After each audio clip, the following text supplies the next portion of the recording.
आज हम लोग साइकोलॉजी का important question, most important VVI question जानेंगे। और मैं आपको चैप्टर वाइज साइकोलॉजी का एक एक प्रश्न मैंने बताया, इंपोर्टेंट बताया। अगर आप नहीं देखें तो जाइए आप प्लेलिस्ट में, आपको A to Z आपको वीडियो मिल जाएगा। और आज मैं आप सबको बताऊंगा साइकोलॉजी का वीवीआई प्रश्न। देखिए, मैं साइकोलॉजी का फाइल जो तैयार किया था उसमें मैंने तीन page first second third, first और सेकंड का मैं वीडियो ऑलरेडी अपलोड कर चुका हूं। और आज मैं पार्ट 3 साइकोलॉजी का पार्ट 3 जो ये प्रश्न है, ये आपको 5 से 10 नंबर के बीच में ये प्रश्न पूछेगा और एक एक प्रश्न को आज मैं आपको बताऊंगा। चलिए तो हम लोग जानेंगे। अगर आप मेरे चैनल पे फर्स्ट टाइम है तो चैनल को सब्सक्राइब कर लीजिएगा। नर्सिंग से रिलेटेड हर वीडियो आपको मिलता रहेगा। तो चलिए अब एक एक प्रश्न के बारे में जानेंगे। अगर आप मेरे चैप्टर वाइज वीडियो नहीं देखें तो ये आपको समझ में नहीं आएगा।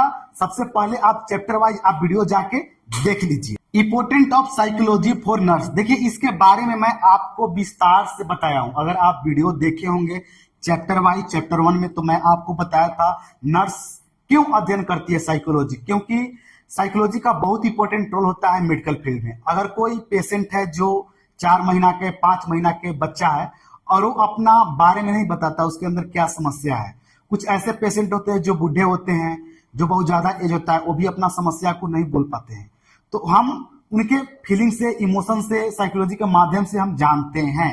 प्रमोशन ऑफ मेंटल हेल्थ के बारे में मैं आपको चैप्टर वाइज आपको बता दिया हूं, इसलिए मैं आपको बोल रहा हूं कि अगर आप चैप्टर वाइज अगर आप वीडियो देखे हैं तो आपको सब समझ में आ जाएगा। Psychology of old age person, यह बहुत इंपॉर्टेंट है। 2020 बैच का जो एग्जाम हुआ था उसमें यह प्रश्न पूछा था, psychology of old age person. तो अगर यह प्रश्न पूछ देता है तो कैसे उत्तर देंगे, देखिए जानिए।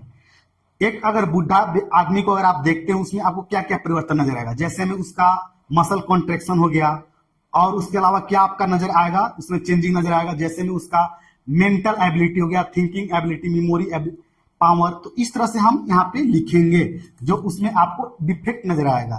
Theory of intelligence, theory of intelligence 4 प्रकार का होता है। इसके बारे में मैंने आपको बताया था, Thurstone multifactor theory, Spearman 2 multifactor theory, multifactor theory. इस तरह से मैंने आपको बताया था।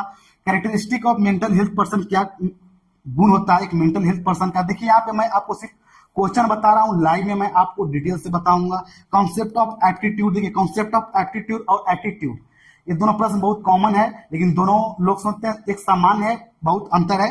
एप्टीट्यूड और एटीट्यूड के बारे में मैंने आपको बताया था। एप्टीट्यूड कौन हो गया, जो व्यक्ति बहुत तेज होता है, जो बच्चा बहुत तेज होता है, उसका माइंड शार्प होता है, वो डिफिकल्ट प्रॉब्लम सोल्व कर देता है, थिंकिंग पावर बहुत ज्यादा होता है। Scope of psychology, scope of psychology के बारे में मैंने आपको विस्तार से बताया। देखिए आप चैप्टर वाइज वीडियो देखिए तब आपको समझ में सब आएगा। पर्सनल एंड सोशल एडजस्टमेंट के बारे में मैंने आपको बताया था।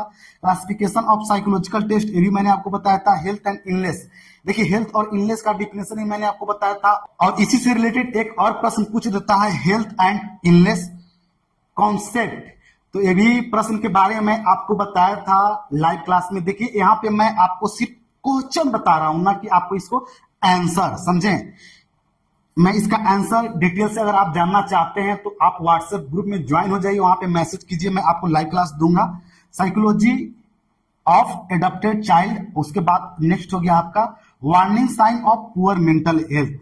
तो मैंने जो जो प्रश्न लिखा था मैं आपको बता दिया, और इसके बारे में अगर आप जानना चाहते हैं तो आप व्हाट्सएप ग्रुप में ज्वाइन हो जाइए, वहां पे मैं आपको लाइव क्लास दूंगा।